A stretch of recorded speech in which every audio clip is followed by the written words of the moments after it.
Welcome to the Personal Perseverance Project. My name is David Atkins, retired New York State Trooper, $1 Million Direct Sales International Business Earner, author, and keynote motivational speaker, where each week I come here to help you break through your excuses so you can live a life up to your fullest potential. Let the project begin.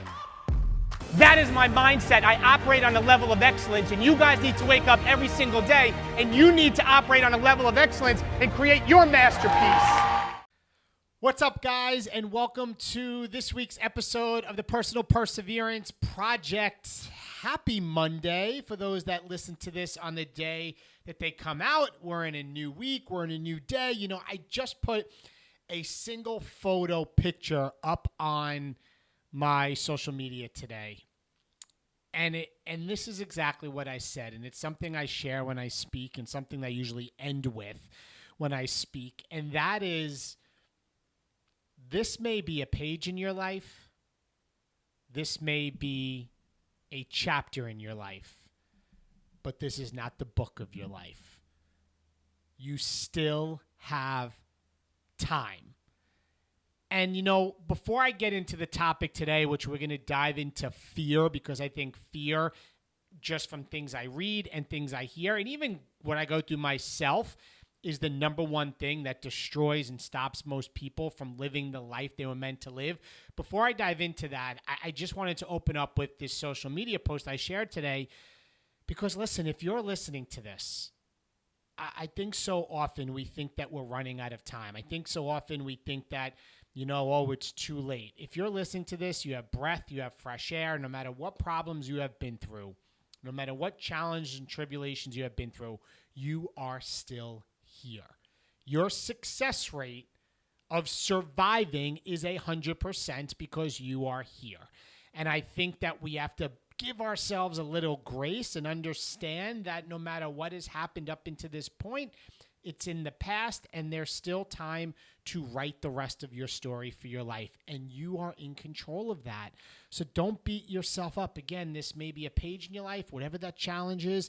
This may be a chapter in your life, whatever this thing is that you've been going through for some time. But remember, it's not the book of your life. You still have time. Okay, so I just had to start with that because I posted that today because I think people need to hear that. But guys, let's talk about fear. Let's talk about fear and the most common acronym, and something that I share when I'm on stage. I talk about fear after I share a story about when I pursued to be an ocean lifeguard in my childhood. This is one of many stories that can relate to fear, but I talk about how I wasn't the biggest person and I was small, and my lifeguard test, I was paired up with a guy that was the size of like Arnold Schwarzenegger, and all the fear I had and the negative self-talk and the self-doubt and all of those emotions that come with fear. And I like to say the acronym that I've read about, and the acronym is FEAR, false evidence appearing real.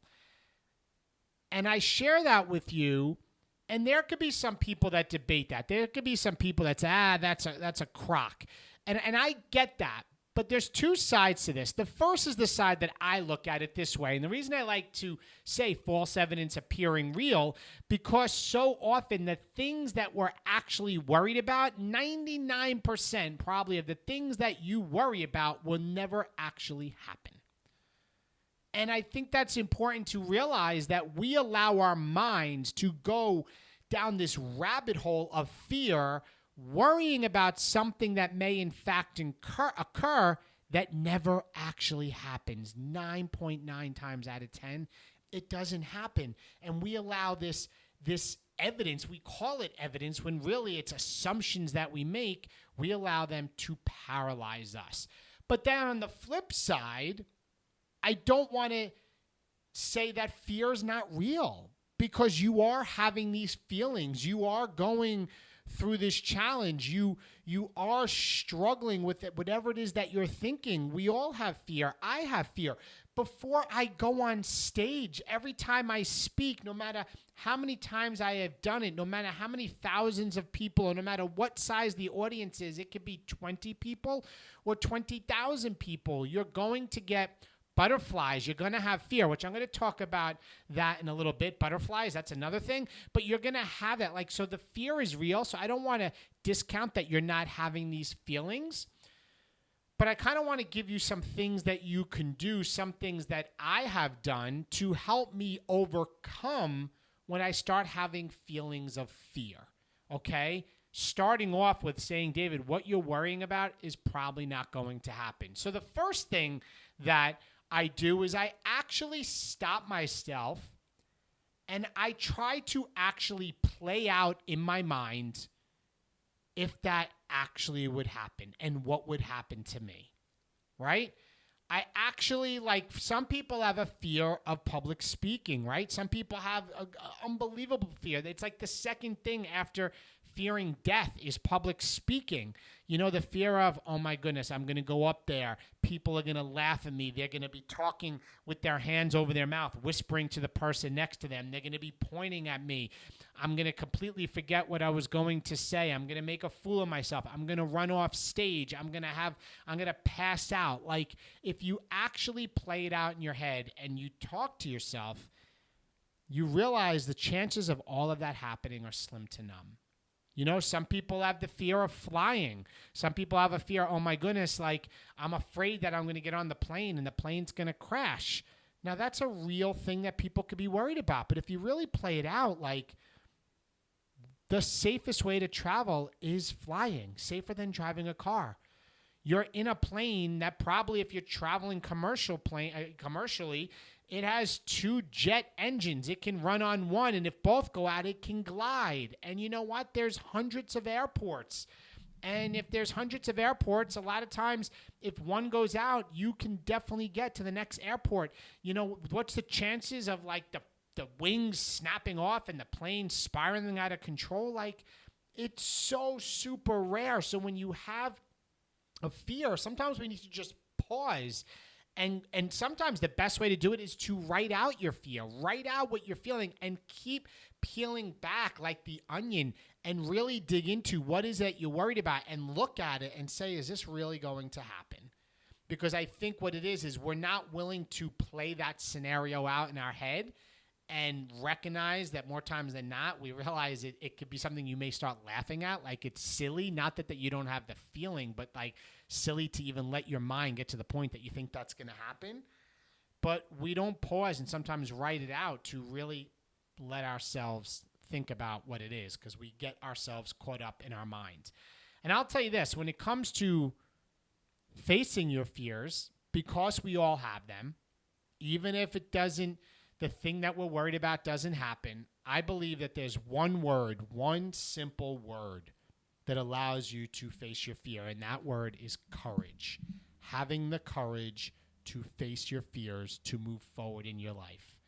Having the courage to make the decision to face your fears, to live a life up to your fullest potential. I like that one better. Having the courage to face your fear, to make the one decision to live a life up to your fullest potential. And I say the one decision because that's my main new philosophy now. I truly believe at any moment we're always one decision away from taking action in that thing that can change the direction of our life for the better. We're one decision away from moving forward, and we're one decision away from facing that fear, right? So you just have to have the courage and to face your fears to move forward. Now, the first thing I said is you can pause and you can start writing it out, and you can start really playing it out in your head and realize you're probably getting yourself worked up over something that you don't need to get yourself that excited about or worried about. So that's the first thing. A second thing you can do, which I have done when you start worrying, is that what happens. And to give you some background, when you have fear, it affects your nervous system of your body. Like, this is the science part. It affects your nervous system, and what it does is it takes all the blood and it sends it to sometimes to your extremities, because it's the whole fight and flight syndrome.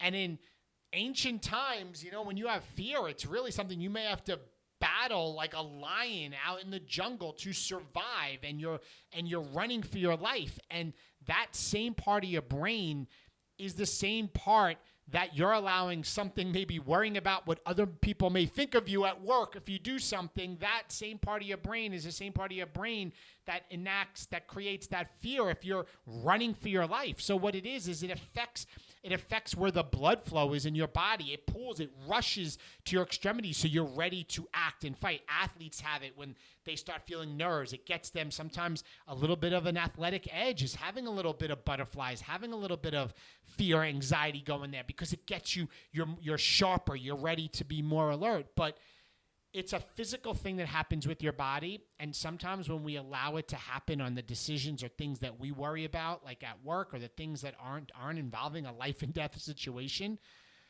when you start having this physical reaction, your heart rate speeds up and you take shorter breaths. And sometimes, more times than not, your blood pressure goes up. Like you're breathing shorter breaths. You're getting yourself worked up.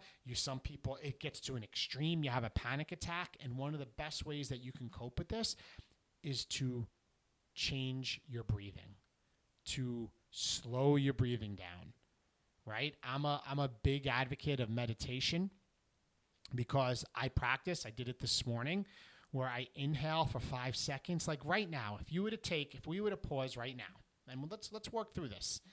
If you were to inhale for 5 seconds through your nose and then exhale for 10, and do that for 3 times, a long inhale and then a long exhale, and you bring that oxygen in and you do that intentionally, you will slow your breathing down. You will feel better. So let's go through it right now. So I'm going to go right now. We're going to inhale 2, 3, 4, 5. Take one more breath in and exhale for 10, 8, 7, 6, 5, 4, 3, 2, 1.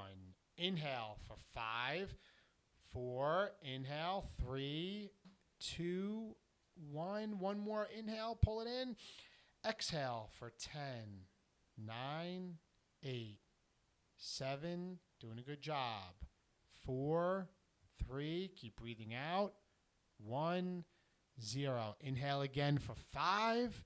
Inhale, 4, 3, 2, 1. Breathe in a little bit more and exhale. 10, 9, 8, 7, 6, 5, 4, 3, 2, 1. I hope you did that, because guys, if you do that and you get that air in your lungs and just took a deep breath, it will calm you down. It will give you clarity in your brain. If you can learn to practice this, and you learn to meditate, every day, even for 5 minutes, just doing a breathing count exercise, what will happen is when you do have times where you feel stressed or you feel fear or you start worrying, you won't even realize it. You'll catch yourself. And if you could do that 3 breath exercise in the moment, it will calm yourself down. I'm a big believer in breathing, and that's a coping mechanism with fear. Right? So the first thing I share with you is to reframe and to play out in your mind what's going on and realize it's probably not going to happen, or how silly it is of the thing that you're actually getting so worried about, or the fear that you have. The second thing is to have breathing exercises and to practice on breathing and slowing your breathing down. And the third thing I want to share with you guys is, for me, being a person of faith and a believer in God, is to have faith, right? The faith is the belief in things you cannot see, right? And in the Bible verse, Romans chapter 8, I think it's 31. Don't quote me on it, but it says that if God is for us, who can be against us? So for me, like when I start getting worried, or I start worrying, and guys, maybe you're worrying about money, right? Maybe you're worrying about a relationship. Say you're worrying about money. Like I say, if God is, like, it's going to be okay. Like it's going to work out in the end. if God is with me, who can be against me? Or, I like Philippians 4:13, I can do all things through Christ who strengthens me. That's a big quote for me as I'm pursuing to be a sought after, one of the top motivational speakers in the world, as I'm working towards that, to be sought after, to grow every single day. And I go after it, I have to go on faith.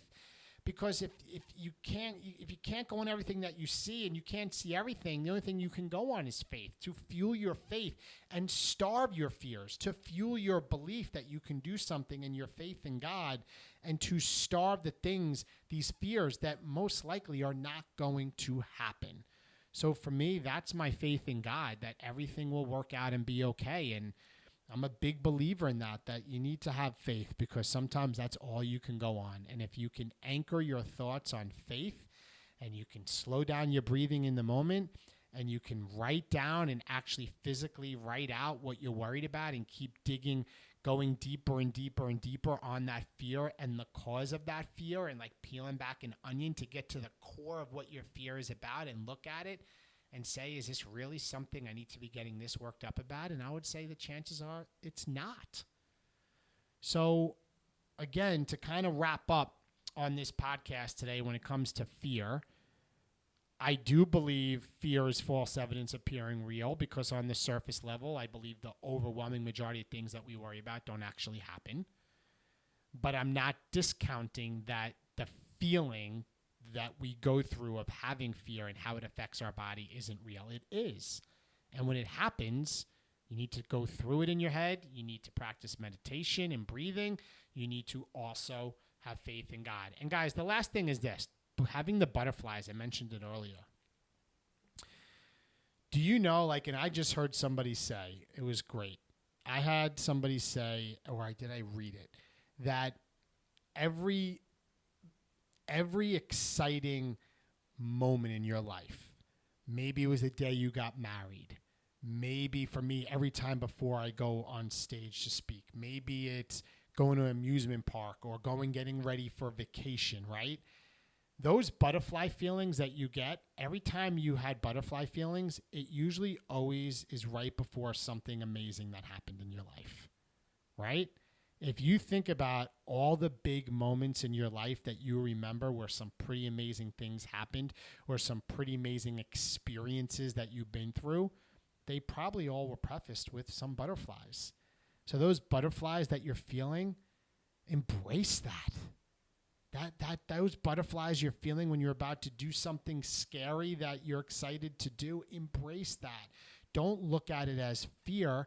You need to change it and say, I'm excited. I'm excited that I'm going to be doing this. I'm excited because it's the same part of your brain. The part of your brain that affects the fear also deals with excitement. So I think sometimes when you feel those butterflies, don't look at them as a negative thing. Look at them as, this is positive. I'm going to experience something great. So for me, before I speak or whatever it is that I am getting butterflies about, I always say, you know what, something great's about to happen. And if you look back at your life, you probably realize those times that you've got butterflies have been some amazing things as well. So guys, that's my message for you guys today is fear. Have the courage to face it.